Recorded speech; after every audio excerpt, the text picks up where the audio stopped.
చేపలు తెచ్చుకున్నప్పుడు ఎప్పుడు పులుసు లేదా ఫ్రై చేసుకొని ఉంటాం కదా. ఈసారి అపోలో ఫిష్ని తెచ్చుకొని దాంతో కర్రీని ట్రై చేయండి. టేస్ట్ సూపర్గా ఉంటుంది. అపోలో ఫిష్ని ఉప్పు కారం పట్టించుకొని మీడియం సైజులో కట్ చేసి ఒక అరగంట సేపు నాననివ్వాలి.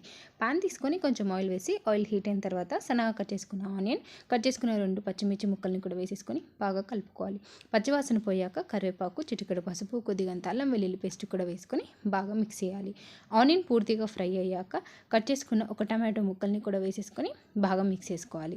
ఇప్పుడు టమాటోని పూర్తిగా ఉడికించుకోవాలి. టమాటో బాగా ఉడికిపోయాక దీన్ని ఒకసారి బాగా కలుపుకొని ఇప్పుడు దీంట్లోకి ఫిష్ ముక్కల్ని కూడా యాడ్ చేసేసుకొని బాగా మిక్స్ చేసుకోవాలి. ఇప్పుడు ఒక 2 నుంచి 3 నిమిషాల లోపు ఉడికించుకుంటే సరిపోతుంది. చేపలు బాగా ఉడికిపోతాయి. ఇవి బాగా ఉడికాక తగినంత కారం, ఉప్పు, కొద్దిగంత గరం మసాలా కూడా వేసేసుకొని బాగా మిక్స్ చేసుకోవాలి. మరీ ఎక్కువగా మిక్స్ చేస్తే చేప ముక్కలు చిన్న చిన్నగా అయిపోతాయి.